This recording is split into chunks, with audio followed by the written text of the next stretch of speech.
Today we're going to make ghee, and ghee is basically clarified butter. So it's the simple process of cooking butter until the water has evaporated and the milk solids have dropped to the bottom of the pan. We can use ghee in any way that you would use butter. So it's shelf stable, so you'll keep it in a jar right by your cook stove, and you can use it to saute, roast vegetables, melt over rice or steamed vegetables. You can put it on toast, and it keeps your toast nice and crisp without making it soggy because there's no water left in it.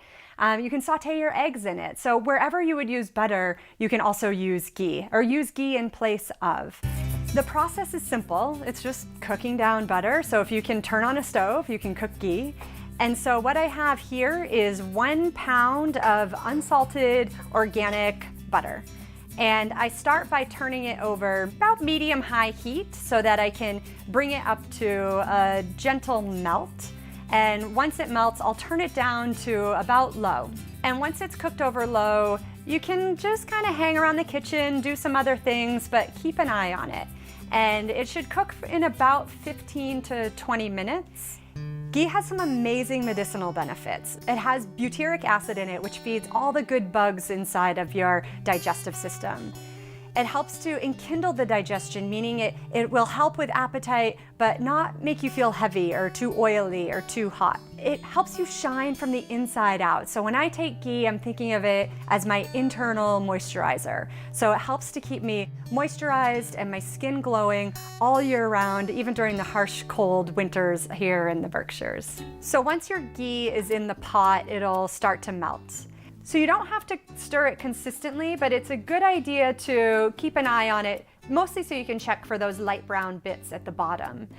It'll go through a few different phases. So it's going to go through a foam phase, where there'll be a thick foam at the top, and then that foam will start to settle, and then it'll just have a little light bubbly phase. And not only do you want to look at your ghee, but you also want to listen to it. So once it becomes silent, once you don't hear the bubbles any longer, that's when you know to take it off of the heat. Take it off of the heat, let it cool. Once it's cooled, pour into a mason jar that you can seal up. So you'll want to use a fine sieve strainer to strain off of your ghee. And this is so you catch any of the little brown bits or any excess foam that might be still residing into your ghee. And simply draw it through the sieve into a mason jar, very carefully. And you can see that in the strainer, it just grabs some of the bits.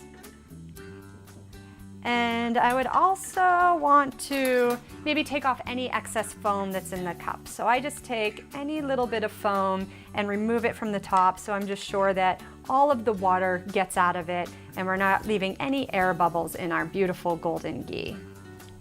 And then from here, grab a lid, screw it on. You can keep it right on your shelf and it'll last for about a month. So once the ghee has cooled to room temperature, it will harden and you'll have it by your stove and ready to spoon out when you need. As you can see, this process is simple to do and the health benefits are endless. So I hope you take some time to make a batch of ghee.